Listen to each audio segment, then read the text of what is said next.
तन्नो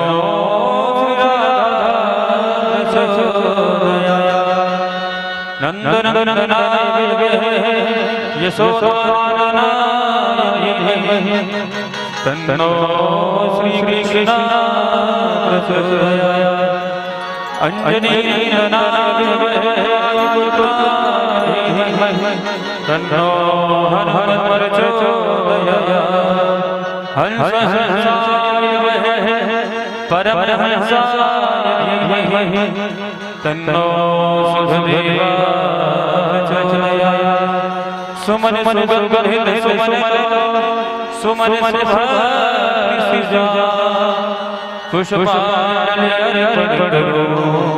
गोविंद मंत्र सर्वान् समर्पयामि श्री पुराणपुरुषोत्तमाय नमः। बोले बोले बिहारी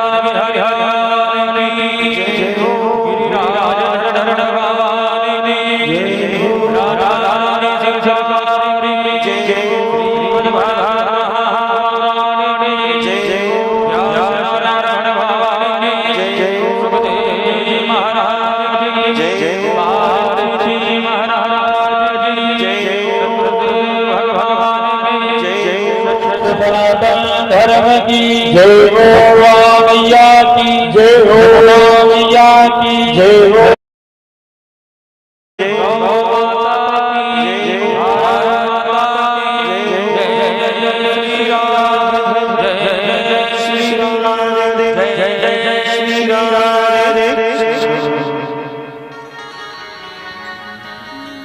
श्री राधे श्री आदर्श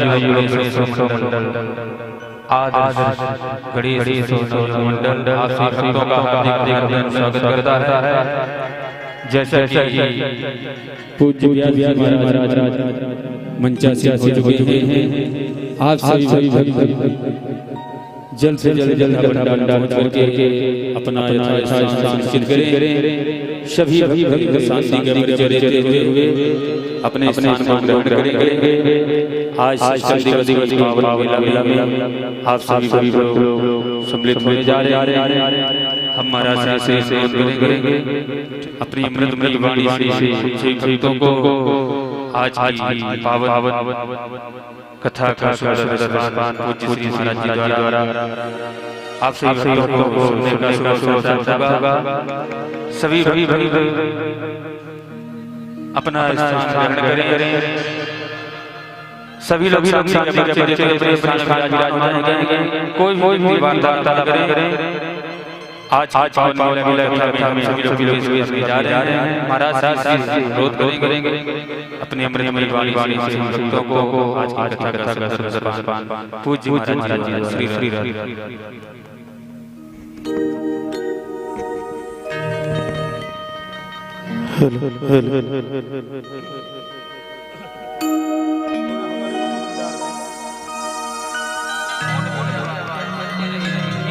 हेलो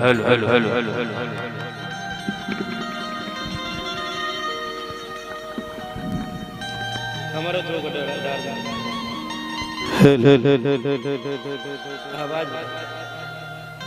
आवाज बढ़ा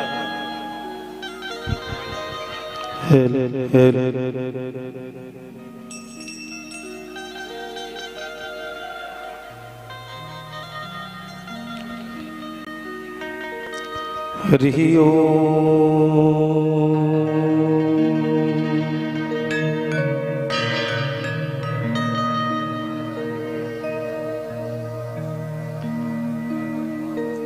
श्री गणेशाय नमः।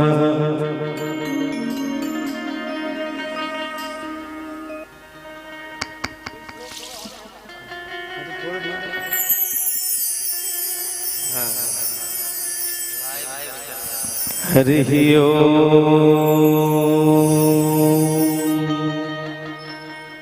स्वस्ति श्री गणेशाय नमः।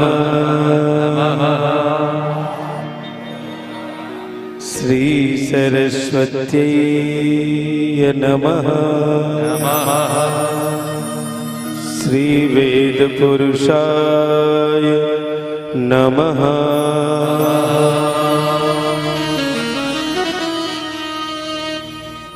वरहापीडं नटवरवपु कर्णयो कर्णिकारं विव्रतवासः कनककपिशं वैजयन्तीं च मालां रन्ध्राणवेणुं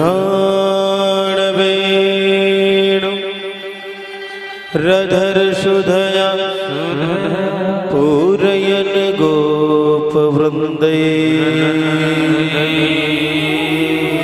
वृन्दारण्यं सपदरमणं प्रावृशतु गीतिकी।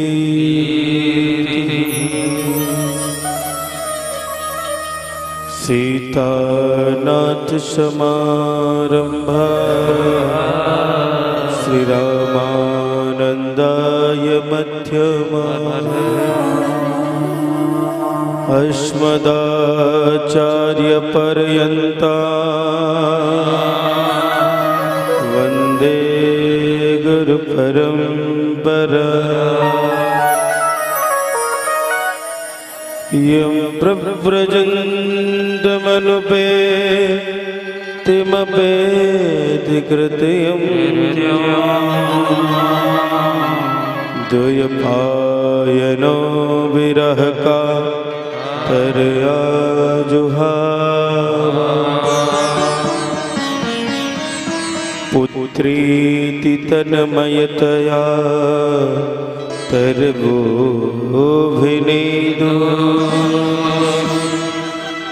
तं सर्वभूतहृदयं मुनिमानतोऽस्मि।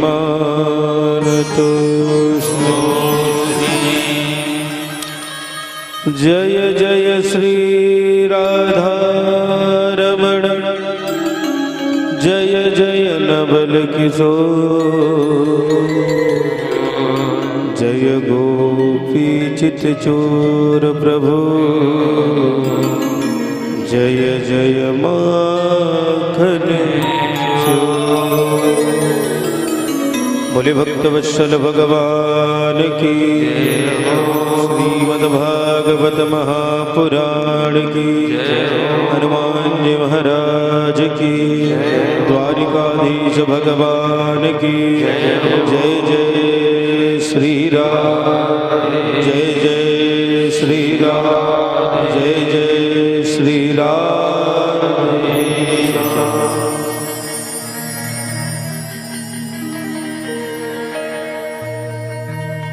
परम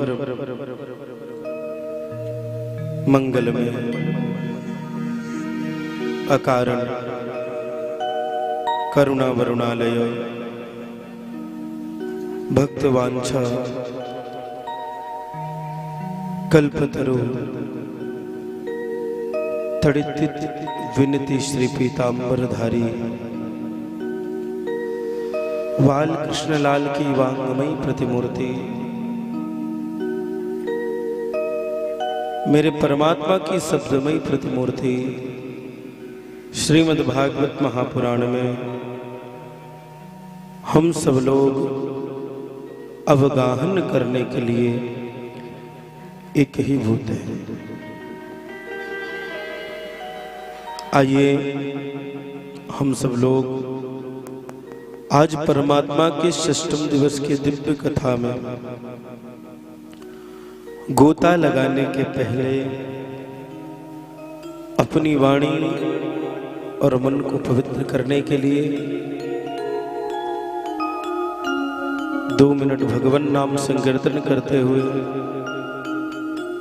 पुनः अपनी आज दिव्य अमृतमयी कथा में प्रवेश करें।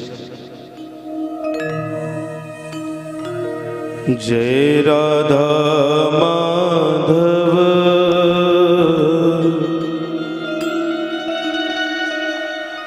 जय कुंज बिहारी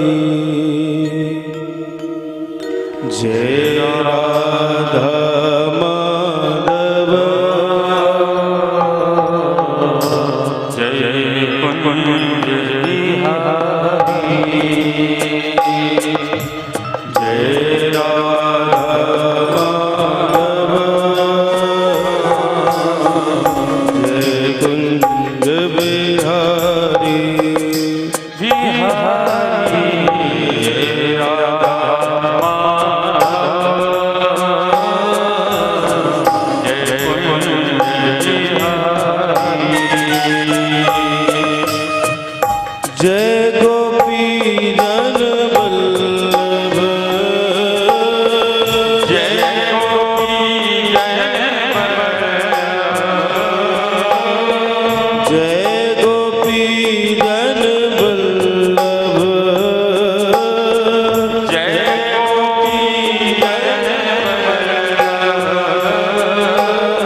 भक्तवत्सल भगवान की जय हो।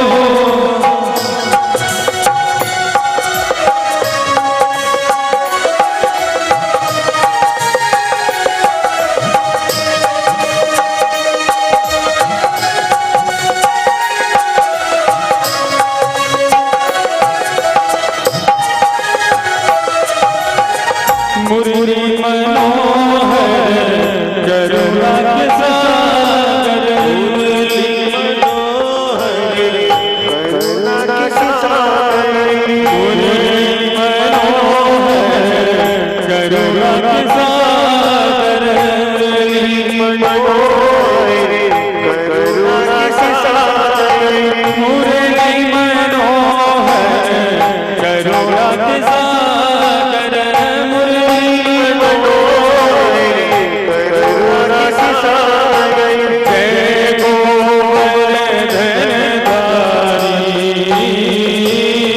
जय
श्री राधे बलिहार।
परमात्मा की अद्भुत कृपा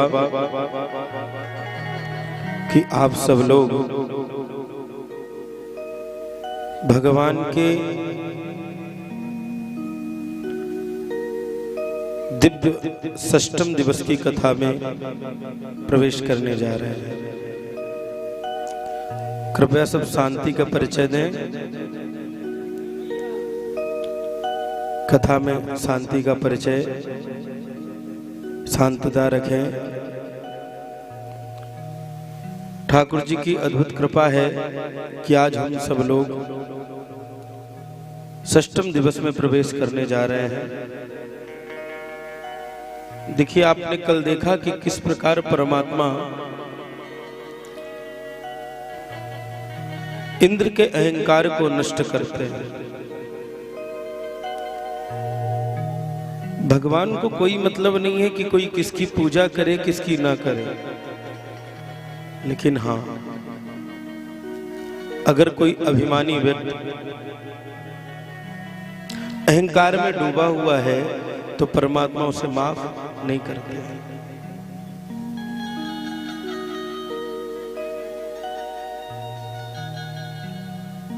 निर्मल मन जन सो मही पावा, भगवान को कपटी व्यक्ति पसंद नहीं है। झूठा अहंकार, झूठा अभिमान। आज सारे ये ग्वाल बाल ब्रज के सखा जब इंद्र की पूजा करने लगे तो भगवान ने सीधा कहा कि अगर करना है तो जिसने इंद्र को भी बनाया है उसकी पूजा करो। हम लोगों की यही सबसे एक बड़ी गड़बड़ी हो जाती है कि हम किसी को भी भगवान समझ लेते हैं। भगवान सब में देखो, क्योंकि ईश्वर अंश जीव अविनाशी सब में परमात्मा को देखो, लेकिन किसी को भी परमात्मा मत मान लो। किसी ने थोड़ा चमत्कार दिखाया तो बस सबने उसको भगवान मान लिया, क्योंकि परमात्मा परमात्मा होता है, भगवान भगवान होता है। इंसान कभी भगवान नहीं हो सकता है। हम लोग तो कई बार ये देखते हैं कि जब कोई बड़ी दुकानों में जाओ तो ग्राहकों को खुश करने के लिए स्टिकर लगा रहता है, ग्राहक ही भगवान है, लिखा रहता है ग्राहक ही भगवान है। कुछ चीजें हमें अन्य संप्रदाय से भी सीख लेना चाहिए। अन्य संप्रदाय में आप चले जाओ, हिंदू सनातन के अलावा, तो बड़ी कुछ चीजें अच्छी है कि अगर उनके भगवान को याद करने का समय हो गया तो ग्राहक खड़ा रहेगा, ग्राहक को भगवान नहीं बताएंगे, उनके नजर में भगवान ही भगवान है। तो जब तक हमको ऐसा दृढ़ विश्वास परमात्मा में नहीं होगा तो परमात्मा कैसे कृपा करेगा।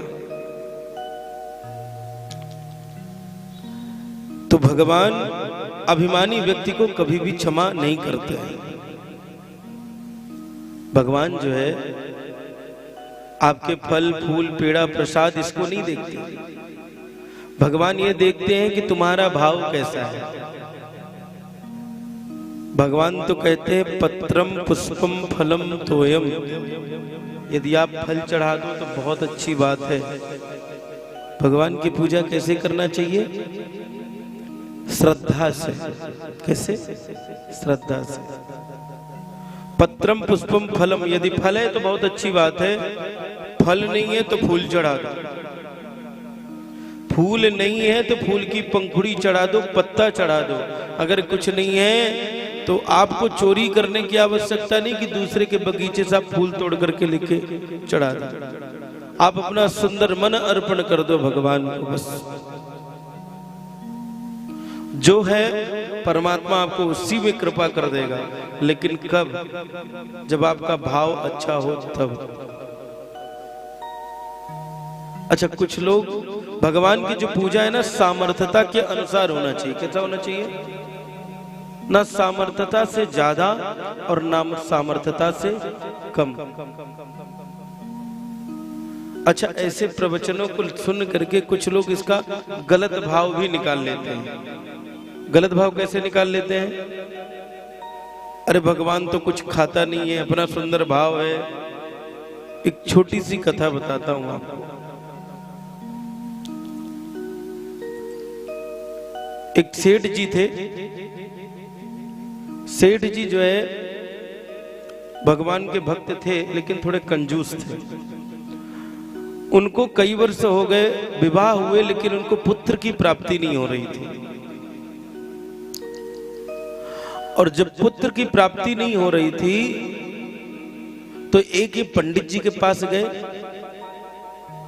और पंडित जी के पास जा करके कहते हैं कोई उपाय बताइए महाराज पुत्र प्राप्ति का।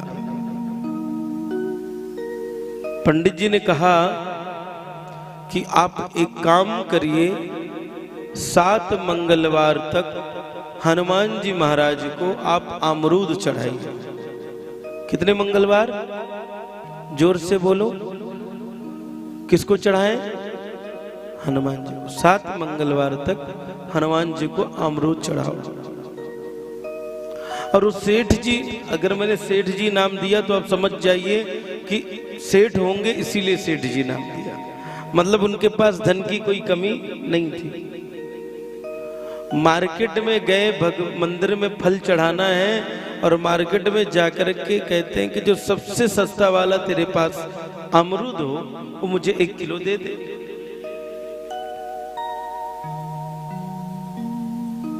जो सबसे सस्ता वाला हो वो मुझे 1 किलो दे दे। उसके पास 100 रुपए किलो वाला था, 50 वाला था, 30 वाला था। 30 वाला जो छटा हुआ माल था कोई काम का नहीं। हाँ बोले ये मुझे तू 1 किलो दे दे। और हर बार एक ठेले वाले को पकड़ लिया और हर मंगलवार को सस्ता वाला अमरूद ले जा करके हनुमान जी को चढ़ा देते। जब 7 मंगलवार पूरे हुए तो हनुमान जी महाराज ने कृपा किया, इनकी पत्नी गर्भवती हुई, समय अनुसार इनको एक पुत्र हुआ, लेकिन पुत्र रोगी हुआ। कैसा हुआ पुत्र? पंडित जी के पास गए, पंडित जी आपका उपाय तो काम किया लेकिन थोड़ा गड़बड़ हो गया, जो बच्चा है उसको ब्रेन में बहुत सारी तकलीफें हैं, हार्ट में छेद है। तो पंडित जी ने पूछा महाराज ये बताओ कि तुमने अमरूद चढ़ाया? बोले हाँ चढ़ाया। अमरूद अच्छा वाला चढ़ाया ना? नहीं, अमरूद तो मैंने सस्ता वाला चढ़ाया। कहने का मतलब जब तुम सस्ता अमरूद चढ़ाओगे तो तुमको महंगा पुत्र कैसे मिलेगा? जब आप भगवान की पूजा करो, जब आप भगवान की पूजा करो तो उसमें आपका भाव कैसा रहना चाहिए? आपके पास जितनी सामर्थ्यता है उस अनुसार काम करो। हमारे पास है नहीं है तो भगवान आपके अमरूद के भूखे नहीं है। केवल आप प्रेम के 2 आंसू उनके सामने बहा दो कि परमात्मा नहीं दिया है तो मैं क्या करूं, कहां से लेकर के आऊं? वो तुम्हारे अमरूद क्या 1000 अमरूद से भी कई करोड़ों गुना वो आपके 2 आंसू कीमती हैं, लेकिन वो आपका आंसू कैसा हो? प्रेम वाला। और यदि आपको भगवान ने दिया है फिर भी आप पूजा की सामग्री लेने जब जाते हैं, भगवान को वस्त्र लेने जाते हैं, भगवान का टीका लेने जाते हैं, भगवान को कुछ फल चढ़ाने जाते हैं तो सस्ता वाला चढ़ाते हैं, सस्ता वाला ढूंढते हैं, तो भगवान कृपा कैसे करेगा? तो जब आप भगवान की पूजा करो तो कोशिश करो कि आप अपनी सामर्थ्यता के अनुसार परमात्मा की पूजा करो। और जब आपका ऐसा सुंदर भाव होगा तो परमात्मा एक दिन कृपा जरूर करेंगे।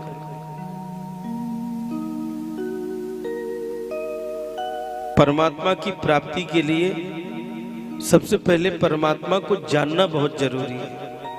तुलसीदास जी लिखते हैं, भाव उभाव अनक आलसाऊं, नाम जपत मंगल दिसि।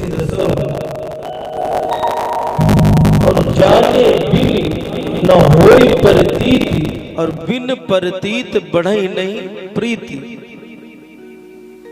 जब तक आप परमात्मा को जानेंगे नहीं तब तक उसमें जो प्रतीत है, जो प्रेम है आपका, वो परमात्मा में नहीं बढ़ेगा। तो बोले पहले परमात्मा को आप जानो।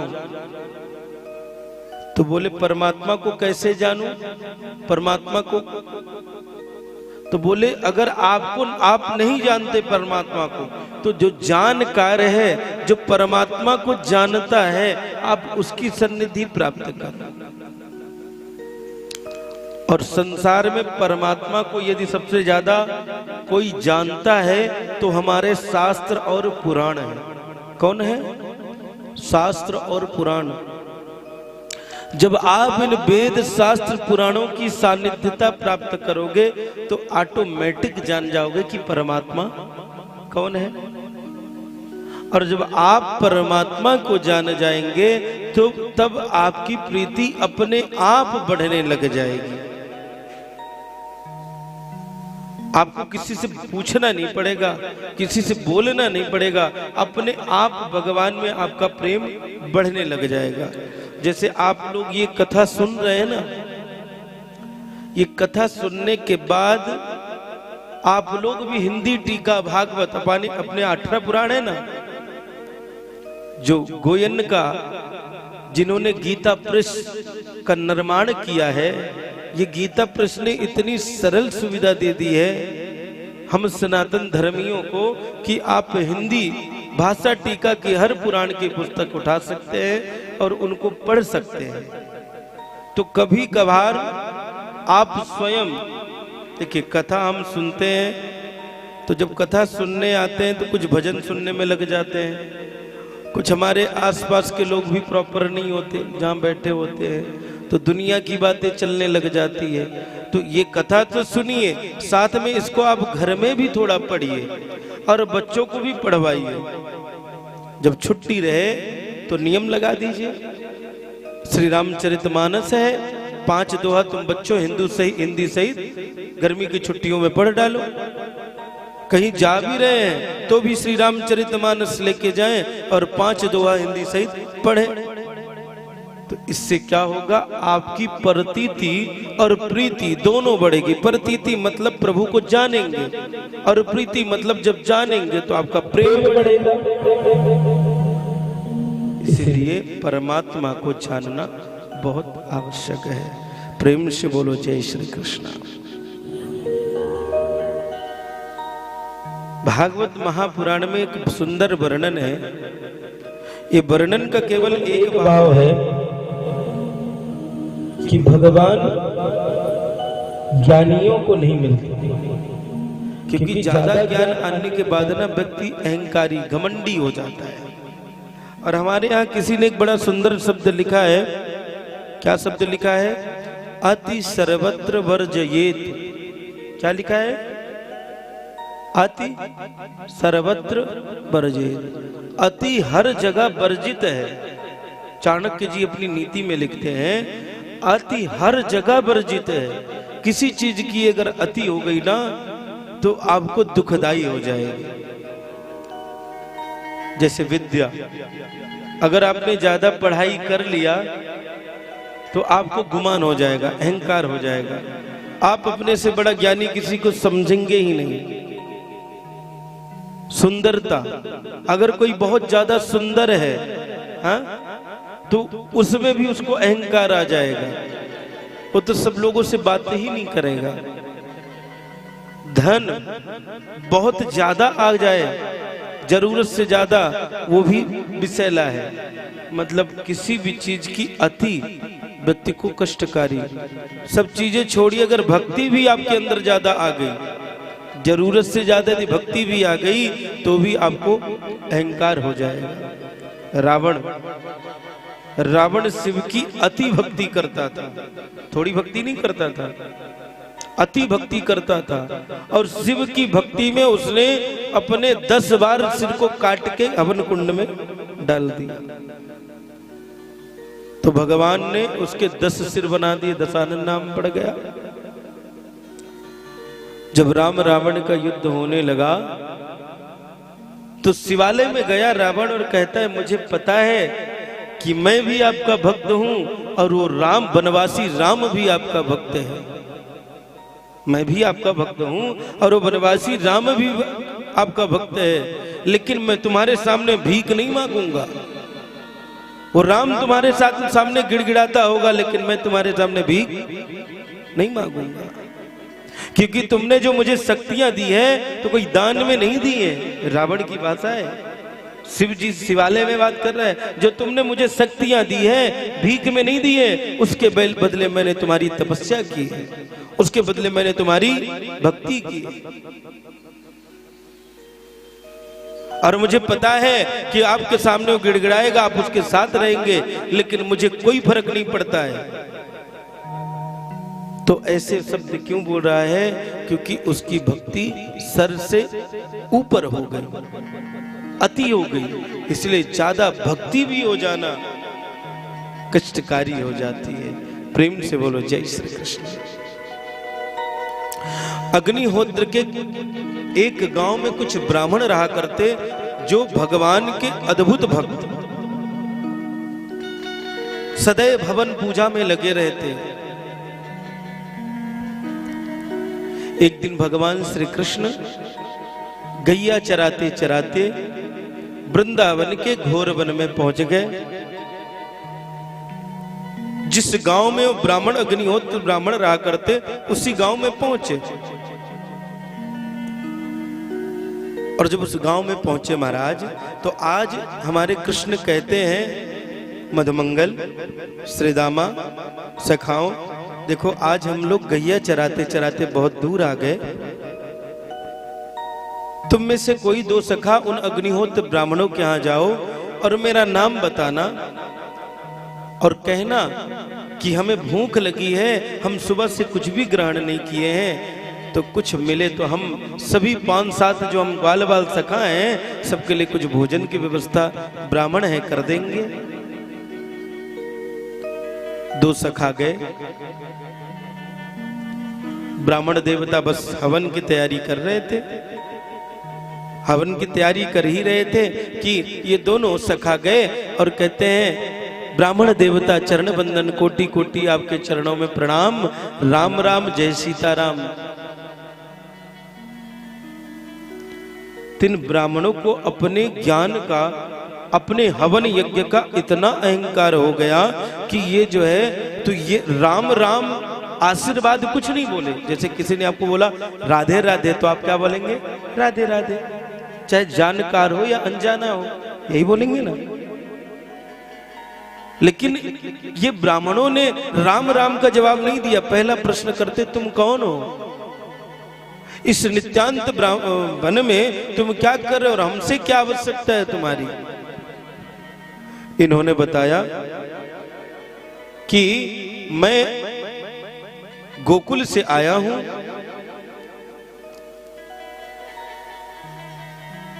हमारे साथ कृष्ण और बलराम हैं, उनको भूख लगी, हम सुबह प्रातः से निकले हैं, तो कुछ अगर भोजन मिल जाए तो बड़ी कृपा होगी। बोले अभी कुछ नहीं है, तुम लोग जाओ। जबकि कृष्ण का नाम यत्र तत्र सर्वत्र विद्वान था, सब लोग जानते थे, लेकिन इन ब्राह्मणों को लगा कि भगवान का ग्वालों के यहां जाएंगे क्या? कौन भगवान, कहेगा भगवान? अच्छा, जब तक व्यक्ति रहता है ना तब तक उसकी उतनी पूजा नहीं होती है, और जब व्यक्ति चला जाता है तो उसकी उससे ज्यादा पूजा होती है। ये संसार का नियम रहा है ना। हमारे घर में जो हमारे बूढ़े माँ बाप होते हैं ना, तो हमको उनका महत्व जब तक पता नहीं चलता जब तक हमारे घर में रहते हैं। हमको लगता है कि सर पे बोझ है, हमको ये नहीं करने देते, वो नहीं करने देते, ऐसा नहीं करने देते, वैसा नहीं करने देते, लगता है। लेकिन जिस दिन वो चले जाते हैं उस दिन पता चलता है कि इनके न रहने से कितनी बड़ी विषमता है। मैं कई घरों में देखा हूं कि जब तक सासू जी थी तब तक बहू को सासू जी अच्छी नहीं लगती थी, और बहू सासू अच्छी लगती नहीं थी, लेकिन बहू सासू के भरोसे अपने 3-3 बच्चों को छोड़कर दिन भर नौकरी करती थी। रात में इच्छा आए तो होटल में जाके दोनों पति पत्नी भोजन भी करते थे। लेकिन जब एक दिन कोरोना काल में सासू जी चली गई, तो पहले जब हम उनके यहाँ जाया करते तो सासू की बुराई करती, और जब सासू जी चली गई तब रोने लगी। बोले जब तक मेरी सास थी तो मैं नौकरी किया, और अब मेरी सास चली गई तो बच्चों को संभालने वाला कोई नहीं है, तो पति ने नौकरी छुड़वा दी। अब तो बच्चों को संभाल के लिए हम संभालने के चक्कर में अपने जीवन को जी ही नहीं पा रहे हैं। ये छोटा सा एक उदाहरण है कि जब तक हमारे घर में हमारे माता पिता रहते हैं तब तक हमको उनकी महत्वता पता नहीं चलती। अगर एक बुजुर्ग माता, एक बुजुर्ग पिता कुछ भी नहीं करता, अगर घर के डेयरी पे बैठा भी है तो भी वो घर का बहुत बड़ा शान है। और जिस दिन वो माता पिता हमको छोड़ के जाते हैं, हमारे बुजुर्ग छोड़ करके जाते हैं, उस दिन हमको पता चलता है कि इनके रहने से हमें कितना फायदा था। प्रेम से बोलो राधे राधे। तो जब तक गोविंद थे तो उनके भक्त थोड़े कम थे, है ना। इन ब्राह्मणों ने उन ग्वालों की कोई बात नहीं सुनी और भगा दिया। कृष्ण के पास दोनों सखा गए और कृष्ण ने पूछा, कुछ लाए भोग प्रसाद? बोले, काहे का भोग प्रसाद? काहे के विद्वान ब्राह्मण, उन्होंने तो हमारी राम राम भी स्वीकार नहीं करी। भगवान कहते हैं, ग्वालों तुम बड़े ही भोले हो, इस बार फिर एक बार जाओ। बोले, अब हम नहीं जाओ। बोले, जाओ, इस बार उन ब्राह्मणों से नहीं मिलना, क्योंकि ब्राह्मणों को अपने ज्ञान का अहंकार हो गया है। तो बोले, ब्राह्मणों के यहाँ ब्राह्मणियां होंगी, पंडित जी के यहाँ पंडिताइन होंगी, इस बार तुम उनसे मिलना सीधा। पुनः दोनों सखा आए, आने की तो इच्छा नहीं थी, क्योंकि एक बार बेचारे भगाए गए, अपमान किया, लेकिन फिर भी भूख तो लगी थी पेट में। तो इस बार फिर आए।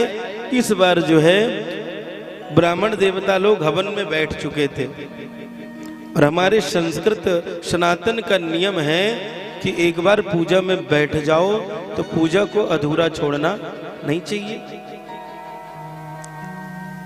अब पंडित जी लोग हवन में बैठे, इतने में दो ग्वाल वाल सखा आए, और सखाओं को देखकर पंडित जी लोग थोड़ा और जमजम से स्वाहा स्वाहा करने लगे कि ये दोनों ग्वाल वाल हमारे तरफ देखे। लेकिन इस बार तो ना इन्होंने राम राम करी, ना पंडितों की तरफ देखा ही, सीधा पंडित जी के घर में घुसे चले जा रहे। इनको और गुस्सा आ रही है कि पिछली बार तो राम राम भी किया, इस बार तो राम राम भी नहीं करे, कितने ढीठ बच्चे हैं। सीधा अंदर गए। अंदर ब्राह्मणियां भोग बना रही थी।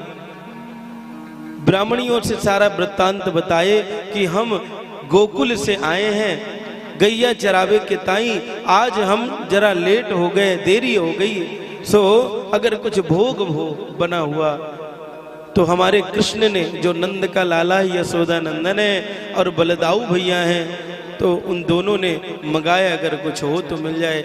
जैसे ब्राह्मणियों ने कृष्ण का नाम सुना है, कन्हैया का नाम सुना है, ये तो भाव विभोर हो गई महाराज।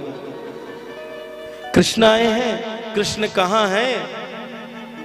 बोले बस यहीं से 2 कोस दूरी पर हमारी गैया है, वहीं पर हमारे कृष्ण बलराम, गैया और बाल सखा सब हैं। मैया कहती है, बिल्कुल सब कुछ है, जो बनाए थे ब्राह्मणों के लिए वो भी, और थोड़ी खीर और पकोड़ी और सारी चीजें बनना शुरू हो गई।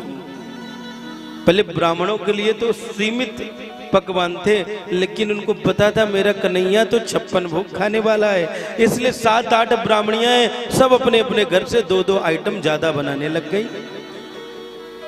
और कुछ देर में सब भोजन बना, भोज प्रसाद बना और लेकर के चलने लगी।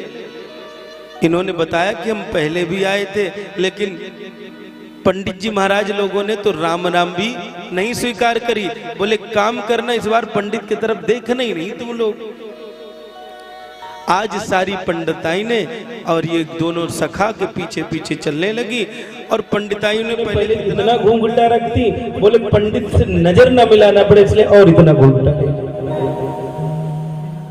अब स्वाहा में बैठे, हम चालू उठ तो सकते नहीं, लेकिन ये देख क्यों नहीं रही है, और ये सखा भी ग्वाल बाल भी नहीं देख रहे, ऐसे जबकि स्वाहा स्वाहा कर रहे हैं, पहले स्वाहा और स्वाहा, ताकि कम से कम कोई भी भाव से देखे, लेकिन ये जानबूझ के देख ही नहीं रही और घर से बाहर।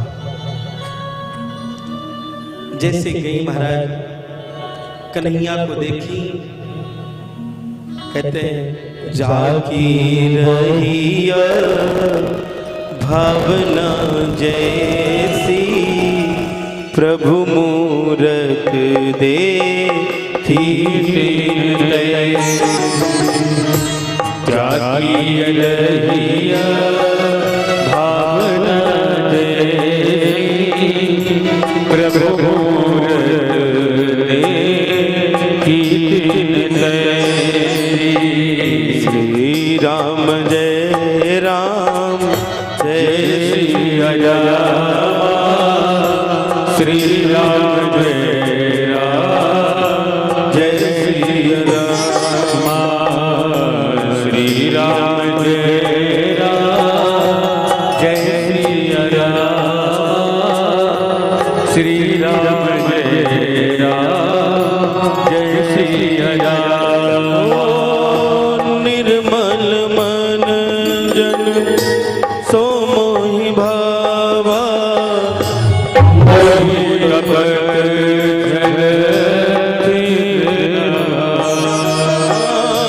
निर्मल मन जन सो मोहि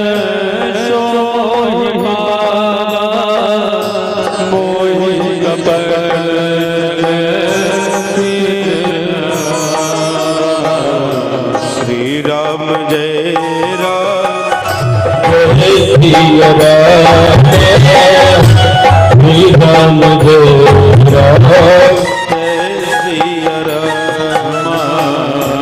श्री राम जय राम जय सिया राम श्री राम जय राम जय सिया राम। भगवान कहते हैं निर्मल मन जन सो मोहि भावा। हमको तो कपटी मन वाले व्यक्ति बिल्कुल पटते नहीं है। और भगवान जो जिस भाव से परमात्मा को देखता है, जो परमात्मा के प्रति जो भी भाव रखता है, परमात्मा उसके ऊपर वैसी ही कृपा करते हैं। इन ब्रजांगनाओं ने, इन ब्राह्मणियों ने परमात्मा उस कृष्ण में ही गोविंद परमात्मा का दर्शन किया, कन्हैया में ही परमात्मा का दर्शन किया। इसलिए आज भगवान श्री कृष्ण इन ब्राह्मणियों को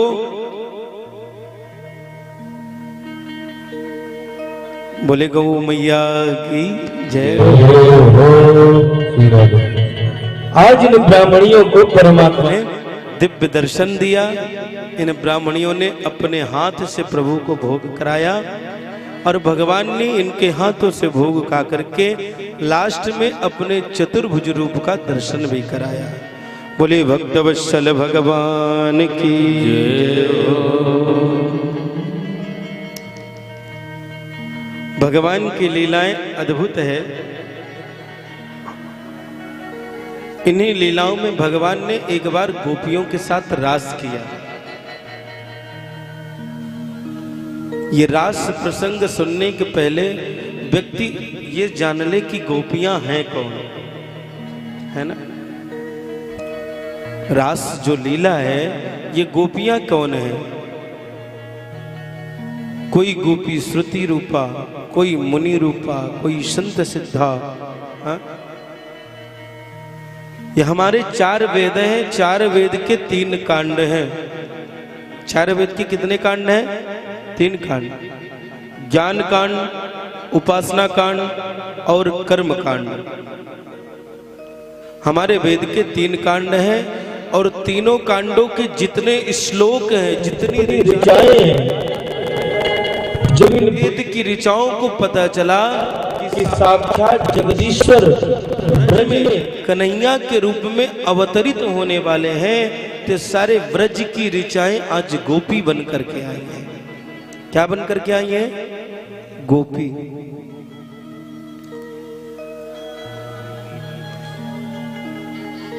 कोई श्रुति रूपा है, कोई मातृ रूपा है, कोई किसी की माँ बन के आई है, कोई किसी की दादी बन करके आई है, कोई किसी की बहन बन करके आई है, कोई किसी की पत्नी बन करके आई है, कोई किसी की बहू बन करके आई है, कोई किसी की बेटी बन करके आई है। लेकिन इनका आने का भाव केवल एक ही है कि किसी भी रूप से परमात्मा की शरणागति प्राप्त कर लेना। गोपी का मतलब गोधन पी। गो मतलब इंद्रियां, गो मतलब इंद्रियां, पी मतलब पीना। जो अपने हर एक इंद्रियों से परमात्मा के नाम को, परमात्मा की छवि को अपने अंदर स्मरण करना चाहे, उसी का नाम होता है गोपी।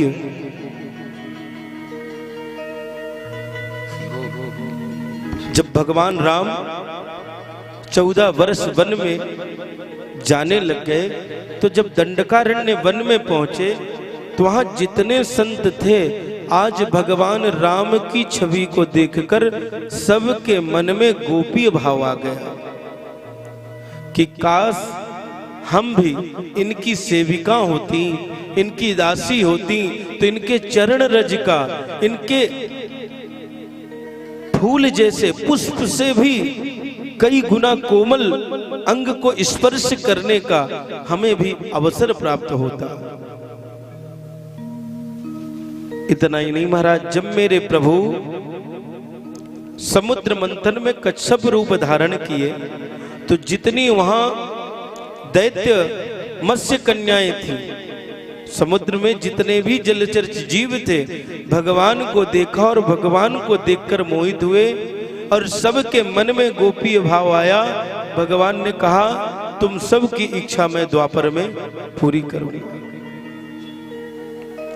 इतना ही नहीं महाराज, भगवान जब वामन रूप धारण किए तो सबके मन में मातृ गोपी भाव उत्पन्न हुआ कि काश हमारा भी छोटा सा पुत्र ऐसा होता तो उसे लाड़ लड़ाने में कितना आनंद आता।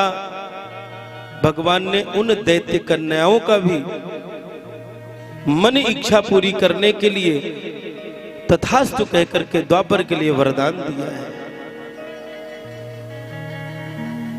आज जितनी गोपियां हैं ब्रज में अवतरित हो रही हैं, कोई किसी की माँ, दादी, बहन, बेटी, बहू, पत्नी बन करके आई हैं, लेकिन इनका भाव एक ही है कि किसी न किसी भाव से परमात्मा की प्राप्ति हो जाए। विचार करिए, जब परमात्मा का हम लोग नाम स्मरण करके इस भाव सागर से पार हो सकते हैं। विचार करिए, जिस परमात्मा को हमने अपने चर्म चक्षु से कभी देखा नहीं, स्पर्श करने की तो बहुत दूर की बात है, केवल मात्र हमने उसके नाम का स्मरण करके भव सागर पार हो सकते हैं, अपने मन की इच्छा पूरी कर सकते हैं। तो विचार करिए, जिस संत ने, जिस दैत्य कन्या ने, मत्स्य जलचर जीवों ने जिन प्रभु को इन चर्म चक्षु से देखा होगा या उनको स्पर्श किया होगा, तो क्या परमात्मा उनके मन की बात को कभी अधूरी रख सकते हैं? भगवान के नाम में ही इतनी सामर्थ्यता है कि आपके संपूर्ण मनोकामनाओं को परमात्मा चुटकी बजाते पूर्ण कर सकते हैं, केवल आपका भाव सुंदर हो तब। तुलसीदास जी लिखते हैं, सकल पदार्थ है जग माई, कर्म ही नर पावत राई। सकल पदार्थ है जग माई, कर्म ही नर पावत राई। श्री राम जय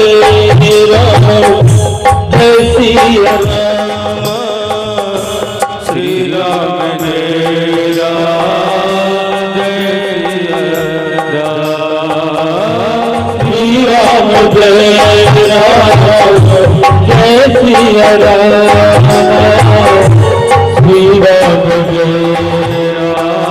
जय राम,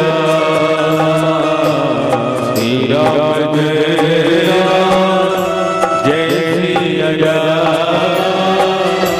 श्री राम जय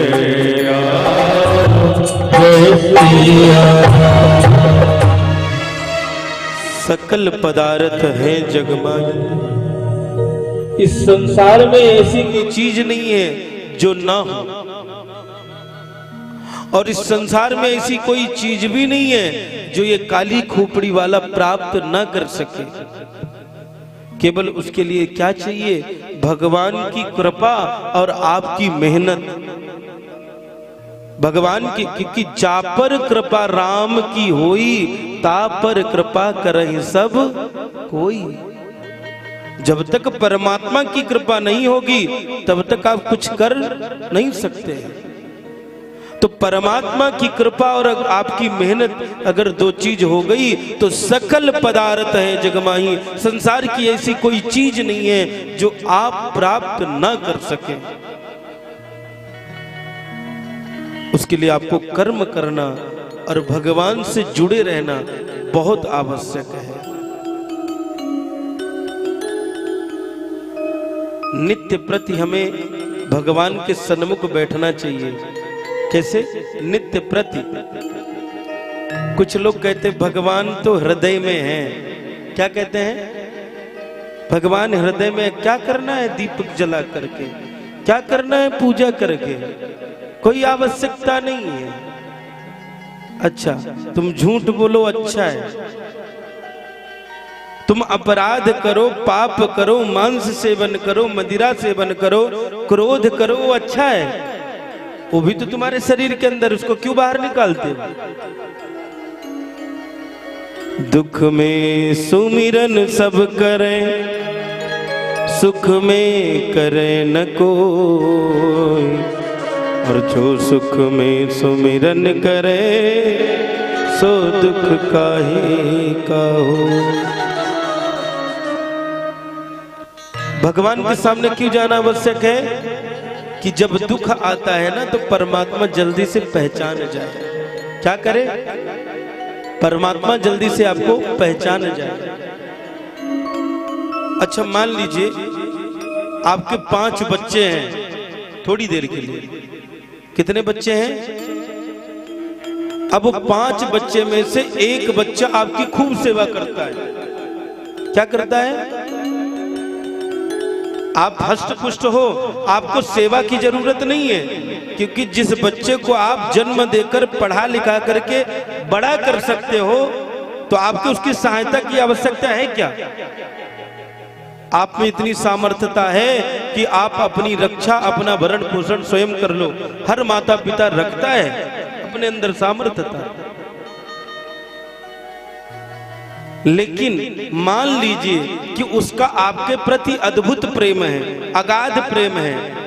आप पानी भरने जा रहे हैं तो पट से आपसे मग्गा ले लिया, मम्मी आप बैठो मैं लेकर के आता हूं। मैया थक करके आ गई तो चरण को पकड़ लिया, दो मैया थोड़ी मालिश कर दो। मैया भूखी है, बिस्किट लेकर के आया तो पहले मैया को बोलता ले मैया पहले तू खा ले। मैया नहीं बोलेगी तो भी जब जबरदस्ती करेगा तो प्रेम के लिए आप 2 बिस्किट खा ले। भूख नहीं है आपके अंदर, लेकिन बेटा कह रहा है, प्यार से कह रहा है, इसलिए आप 2 बिस्किट खाएंगे कि नहीं खाएंगे? बच्चे का मन रखने के लिए। और मान लीजिए उन्हीं 5 बच्चों में 5 अगर एक आध बार दुखी हो गए और आपके पास 20 रुपए है और 20 रुपए से उस बच्चे का दुख दूर हो सकता है, तो आप सबसे पहले उस 20 रुपए किसको दोगे? कौन से वाले बच्चों को दोगे? जो आपकी सेवा करता था उसको, कि जो तुमको फिर के कभी झांका नहीं उसको? जोर से बोलो। सेवा करता था, जबकि आपको उसकी सेवा की जरूरत नहीं थी। उसी प्रकार मेरा परमात्मा है, उसको आपके पूजा आरती फल पुष्प की कोई आवश्यकता नहीं है। वो तो स्वयं आपको दिया है। हमारी क्या सामर्थ्यता कि हम उसको कुछ दे पाए? केवल तेरा तुझको अर्पण। हमारी कोई सामर्थ्यता कि नहीं कि हम उसको कुछ दे पाए, लेकिन जो भी उसने दिया है उसमें से जब आप उसको अर्पण करते हैं तो उसको आपका प्रेम दिखता है कि कम से कम ये शुक्रिया अदा तो करता है, कम से कम जो मैंने दिया उसके लिए याद तो करता है। तो जिस दिन आपको तकलीफ होगी उस दिन आपको कभी गिरने नहीं देगा महाराज। इसलिए दुख में सुमिरन सब करे, सुख में करे न कोई। आपको उसको दुख में याद करने की आवश्यकता ही नहीं पड़ेगी। दुख आने नहीं पाएगा, बाहर से झटकार के फेंक देगा दुख को। इसलिए परमात्मा को नित्य प्रति याद करना चाहिए। अगर रोज आप भगवान के सामने नेत्र से नेत्र मिलाओगे तो उसको पता रहेगा कि ये वही है। ये वही है जो मेरे निकट नित्य आता है। इसलिए व्यक्ति को परमात्मा की सानिध्यता सदैव प्राप्त करते रहना चाहिए। तो आज ये जितनी भी गोपियां आई हैं, सबका केवल एक ही भाव है कि मैं किसी भी तरीके से परमात्मा को प्राप्त करूं। शरद पूर्णिमा की रात्रि, आज मेरे कन्हैया यमुना के किनारे कदम के झाड़ पर बैठ करके सुंदर वेणु का निनाद किया। जैसे कन्हैया वेणु का निनाद किया, सभी गोपियां अपने अपने काम में व्यस्त थीं। लेकिन जब भगवान की बांसुरी की सुना तो सभी गोपियों को ये लगा कि मानो कन्हैया मेरा नाम लेकर के मुझे पुकार रहा है। बजाने वाला एक है, सुनने वाले अनेक हैं, लेकिन इन अनेकों को लगता है कि कन्हैया मेरा ही नाम लेकर के मुझको पुकार रहा है। आप जब घंटी पूजा में बजाओ तो आपने कभी घंटी को ध्यान से सुना है? कभी कान के पास घंटी को बजाना, आप जो भाव प्रकट करोगे वही नाम घंटी में उच्चारण आएगा। आप कृष्ण को मानते तो कृष्ण ही घंटी से उच्चारण आएगा। कभी आप उसको भाव से देखना, जैसे पंडित जी लोग भजन में मजीरा बजाते। क्या बजाते? जोर से बोलो, मंजीरा। अच्छा, मजीरा का नाम भी बहुत अद्भुत, मजीरा। 4 बार बोलिए, राम जी आ जाएंगे। मजीरा मजीरा मजीरा, राम जी आ जाएंगे। तो जब आप उच्चारण करेंगे ना, उसको ध्यान से उसमें श्रवण करेंगे तो उसमें प्रभु का नाम सुनाई आएगा। क्या आएगा? प्रभु का नाम। जैसे जितने बार आप बजाएंगे तो उसमें प्रभु का नाम। तो इन सब चीजों को जब तक हम अनुभव नहीं करेंगे तब तक ये सब चीजें हमें मिलेगी नहीं, प्राप्त नहीं चलेगी, पता नहीं चलेगा। तो आज इन गोपियों को बांसुरी से ऐसा प्रतीत होता है कि मानो कन्हैया मेरा ही नाम लेकर के मुझे पुकार रहे हैं। कोई गोपी गाय का दोहन धो रही थी, दूध दो रही थी, वहीं पे दूध के बर्तन को रख दिया और कन्हैया से मिलने के लिए दौड़ पड़ी। कोई गोपी गाय को भोजन करा रही थी, भूसा डाल रही थी, लेकिन जैसे ही पता चला कन्हैया बुला रहे हैं तो उसको वहीं पे फेंका और कन्हैया से मिलने दौड़ पड़ी। कोई गोपी अपने घर में साज श्रृंगार कर रही थी तो आंख की चीज ओंठ में लगा ली और ओंठ की चीज आंख में लगा ली और भगवान से मिलने के लिए दौड़ पड़ी। भगवान ऊपर का शरीर नहीं देखता है, मैंने पहले भी बताया। अगर भगवान व्यक्ति के शरीर को देखता तो जितनी गोपियां हैं ना, कोई 90 बरस की बुढ़िया जा रही है गोपी रास के लिए। कितने बरस की? 90 बरस की, जिसके शरीर में चमड़ी नहीं है, मात्र हड्डी चिपकी हुई है। कन्हैया ऐसे से भी रास किया है। और कोई कन्या पुत्री स्वरूपा, कोई पत्नी स्वरूपा, सबके अलग अलग स्वरूप है, लेकिन भगवान केवल सबके भाव को देख रहा है। भगवान उसी को मिल रहा है जिसके अंदर परमात्मा के लिए भाव है, प्रेम है, उसी को। क्या चीज है भैया?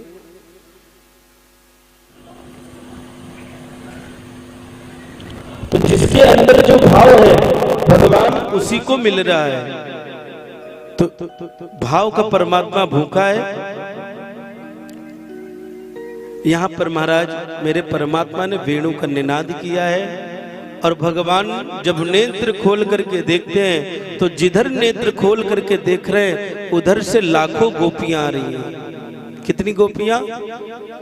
लाखों गोपियां। भगवान ने गोपियों को देखा और देख करके सभी गोपियों का स्वागत किया। स्वागतम भो महाभागा कारणम किम करवामि ते। हे माँ भागाओं, आप आई हैं, आपका बहुत बहुत स्वागत है। स्वागतम भो महाभागा, आप सभी आई, आपका बहुत बहुत स्वागत है। लेकिन कन्हैया स्वागत स्वागत करते करते कारणम किम करवामि ते, आप आई, आपका स्वागत है, लेकिन आप क्यों आई हैं, कृपा करके मुझे बताइए।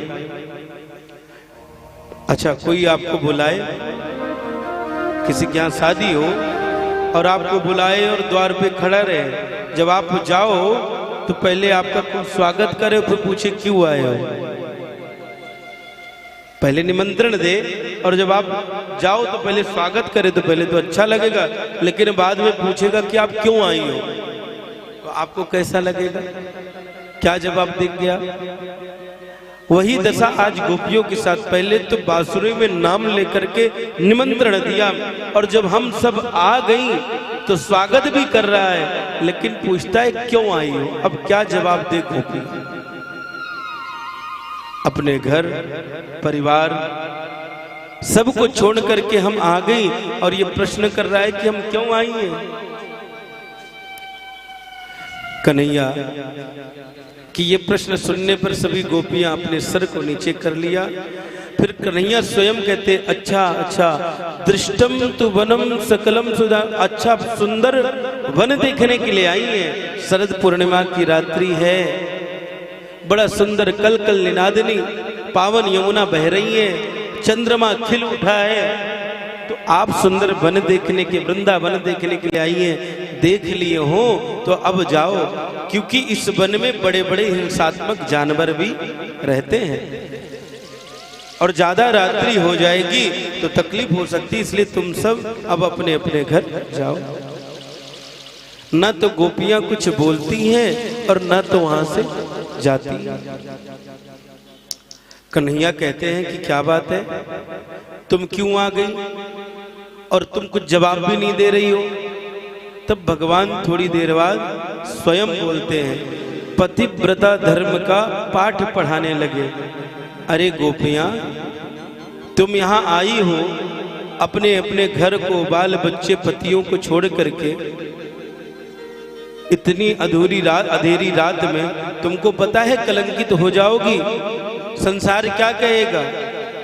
तुमको पता है पतिव्रता धर्म पालन कितना बड़ी बात होती है। जो स्त्री पतिव्रता धर्म का पालन करती है उसको कोई देव देवता की पूजा करने की आवश्यकता नहीं है। एक स्त्री के लिए सबसे बड़ी पूजा अगर संसार में कोई बताई गई है तो पतिव्रता धर्म का पालन करना ही बताई गई है।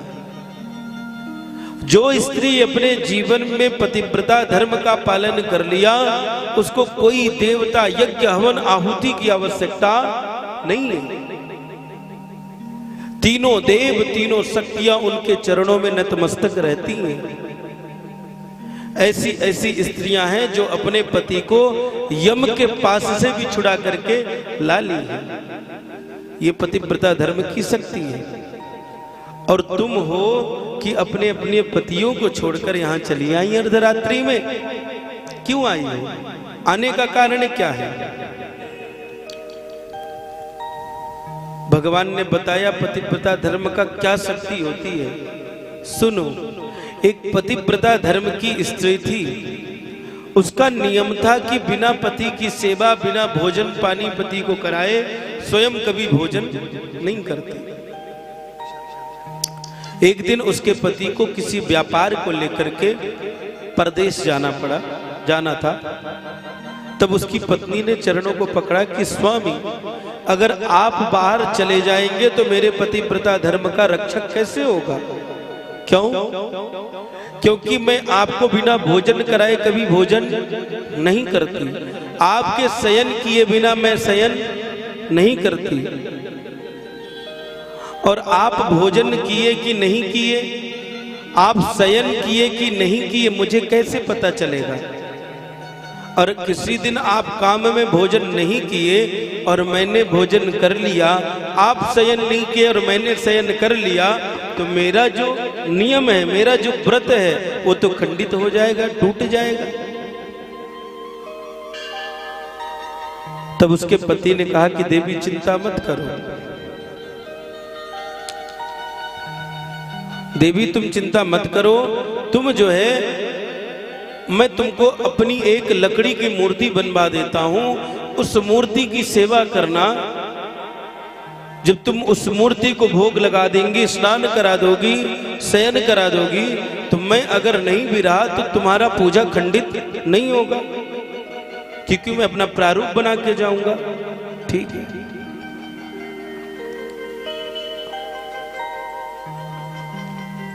एक पतिव्रता धर्म स्त्री का नियम बताते हुए भगवान बताते हैं कि सुनो, एक पतिव्रता धर्म की स्त्री थी अग्निहोत्र ब्राह्मण के यहाँ। अग्निहोत्र ब्राह्मण के यहाँ सदैव अग्नि जलते रहती है। क्या होती है? अग्नि सदैव जलती रहती है। एक दिन उसका पति वन में गया लकड़ी तोड़ने, गर्मी का महीना था, लकड़ी तोड़ करके आया, और जब लकड़ी तोड़ करके आया तो उसे थोड़ी लू जैसे लग गई, और जैसे छनछनाती हुई धूप में अपने ग्रह में प्रवेश किया तो अचानक उसको मूर्छा जैसे आ गई। उसकी पत्नी वहां बैठी थी, सो लकड़हारा वो ब्राह्मण, अग्निहोत्र ब्राह्मण, अपनी पत्नी के गोद में सर रख करके सो गया। और उसके यहाँ करीब 7-8 महीने का बालक था जो गुटमन गुटमन चला करता था। अब वो उसका जो पति है इसके अपने पत्नी के गोद में जब सर रख करके सो गया तो इसकी पत्नी को विचार आया कि मेरा बालक तो नीचे खेल रहा है और कहीं खेलते खेलते अग्नि कुंड में ना गिर जाए, ऐसा विचार ही कर रही थी कि अचानक उसका बच्चा जो है अग्नि कुंड में जाकर के गिर गया। ये विचार कर रही थी अगर मैं बीच में उठती हूं तो मेरे पति की नींद भंग हो जाएगी क्योंकि मूर्छा अवस्था में है, और अगर नहीं उठती तो मेरा बच्चा अग्नि कुंड में गिर जाएगा। इतना सोच ही रही थी कि उसका बच्चा अग्नि कुंड में गिर गया। ये बेचारी उठी नहीं, लेकिन इसके नेत्र से आंसू बहने लग गए। उसके अश्रु जब उसके पति के मुख में पड़े तो उसके पति की नींद खुली, और जैसे नींद खुली उठ के बैठा तो ये दौड़ के जाती। उसको तो लगता है कि अब तो बच्चा बचा नहीं होगा क्योंकि इतनी खोलती हुई अग्नि में कैसे बच सकता है। लेकिन जब वो दौड़ कर जाकर के देखी तो उसका बच्चा अग्नि में किलोर कर रहा था, खेल रहा था। भगवान बता रहे कथा, हे गोपिया क्यों खेल रहा था पता है तुमको?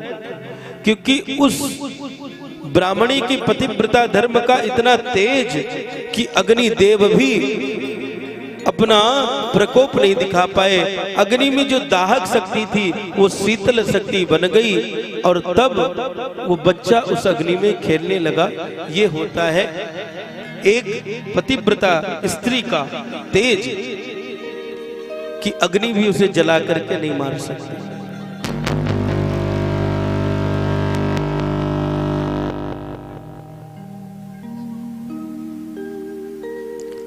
श्री राधे। तब उन गोपियों ने कहा प्रभु हम भी आपको वही कथा बता रही थी कि प्रभु अगर आप बुरा न माने तो हम भी एक आध आपको ऐसी चीज बताए। बोले हाँ, कि वही जो मैंने अभी आपको बताया, एक पतिव्रता स्त्री अपने पति की सेवा के बिना कभी भी भोजन प्रसाद नहीं ग्रहण करती। अब उसका जब पति चला गया बाहर प्रदेश कमाने के लिए तो उसकी पत्नी क्या करती? लकड़ी की पूजा करती। किसकी? लकड़ी के पति की। प्रेम से बोलो जय श्री कृष्ण। एक दिन जब उसका पति बाहर से आया और बाहर से आ करके तपती हुई धूप में बाहर खड़ा था और इसकी पत्नी वो लकड़े के पति की पूजा कर रही थी। किसकी पूजा कर रही थी? लकड़े के पति की। और इसका जो सही का पति है वो बाहर तप रहा है। तो हे कन्हैया ये बताइए कि ऐसी अवस्था में उस पतिव्रता स्त्री को क्या करना चाहिए, कृपा करके स्पष्ट करें। तो कन्हैया कहते देखो गोपियाओं, जब सही का पति आ गया हो तो लकड़े के पति की पूजा क्यों करना। अगर आपका सही का पति बाहर खड़ा है, परदेश से कमा करके आ गया, बाहर खड़ा है, प्यास के मारे मर रहा है, तो आप अंदर उसकी मूर्ति की पूजा क्यों करना। पहले जाओ अपने सही के पति को लेकर के आओ और उसको पानी इत्यादि पिलाओ। तो गोपियां कहते प्रभु आप अपने प्रश्न का उत्तर आपने स्वयं दे दिया। ऐसे बर को क्यों बरूं जो जल में मर जाए, बरबरिए गोपाल को जस जन्म सफल हो जाए। हे प्रभु ऐसे बर को भरने से क्या मतलब है, जिनके दो क्षण का भी ठिकाना नहीं है। अच्छा महाराज, पति का मतलब क्या होता है पता है आप लोगों को? ज्यादातर तो मैयाएं हैं, सबका विवाह जहां तक तो हुआ है सब माता ही लोग हैं। पति, पति अर्थात पालन करता। पति मतलब पालन करता, जो हमारा पालन करे, जो हमारा पोषण करे, हमारे हर समय में हमारा साथ दे, उसी का नाम होता है पति। लेकिन ये जो संसार के पति हैं, जब विवाह होता है तो 7 जन्मे की तो कसमें खाते हैं, लेकिन थोड़ा भी गड़बड़ हुआ तो 4-6 साल भी गुजरता नहीं है। तो ऐसे वर को क्यों बरे जिनका एक क्षण का भी भरोसा नहीं है। तो सही का पति कौन है? जो जन्म जन्मांतर तक साथ दे। और वो कौन है पति? परम पिता जगदीश्वर है। सबका पति कौन है? हमारे गोविंद, हमारे कन्हैया ही सबके पति है, क्योंकि जो पालन करता है वही तो पति होता है। इसीलिए जगत पति तो ये है, इसलिए व्यक्ति को इनको ही अपना प्राण प्रिय, इनको ही अपना जगदीश्वर, इनको ही अपना पिता, त्वमेव माता पिता त्वमेव, त्वमेव बंधु सखा त्वमेव। तुम ही हमारे माता पिता बंधु सखा प्राण प्यारे प्राण वल्लभ, सब कौन है? आप ही है। तो जगत का पालन करने वाला तो पति ये है। आज गोपियों की बात को सुनकर के भगवान प्रसन्न हुए और इन गोपियों के साथ रास करने के लिए परमात्मा तैयार हुए। आइए हम लोग भी भजन के माध्यम से भगवान के रास में प्रवेश करें।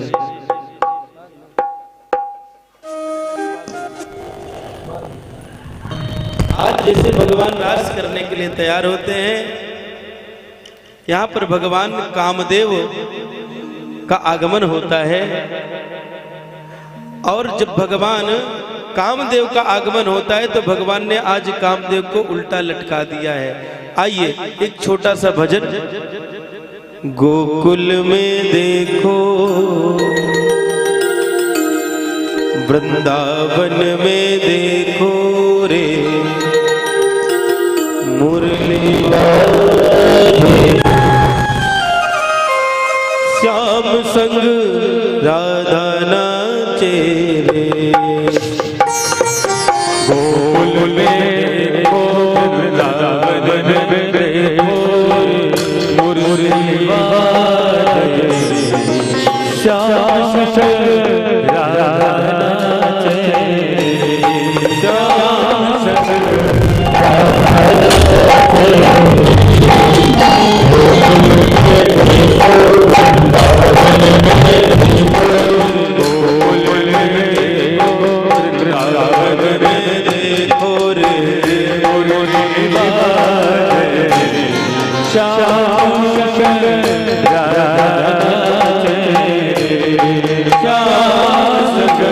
राधा नाचे रे।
रास बिहारी सरकार की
चंद्र किरण सा श्याम सोना दो दुनिया टकराई हो चंद्र किरण सा श्याम सोना दो टकराई हो गोपियां रे संग जग जगपालन हारी हो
महाराज आज मेरे प्रभु इन सभी गोपियों के साथ रास करने के लिए तैयार हुए। सारी सखियों की खुशी का कोई ठिकाना नहीं, लेकिन भगवान जैसे ही रास करने के लिए तैयार होते हैं तो गोपियों को थोड़ा अभिमान हो जाता है। क्या हो जाता है? अभिमान। किसी व्यक्ति को कोई चीज सरलता से यदि प्राप्त हो जाए तो व्यक्ति उस चीज की कीमत नहीं समझता है। आज इन गोपियों को कन्हैया बहुत ज्यादा मेहनत करने से नहीं, सरलता से प्राप्त हो गए। इसलिए आज इन गोपियों को गुमान हो गया कि हो सकता है कि मैं बड़ी भक्ता हूं या मैं परम सुंदरी हूं, इसलिए कन्हैया हमारे साथ रास करने के लिए तैयार हुए। और व्यक्ति देखिए, इसीलिए माता पिता को इतना ज्यादा धन कमा करके नहीं रखना चाहिए कि बच्चे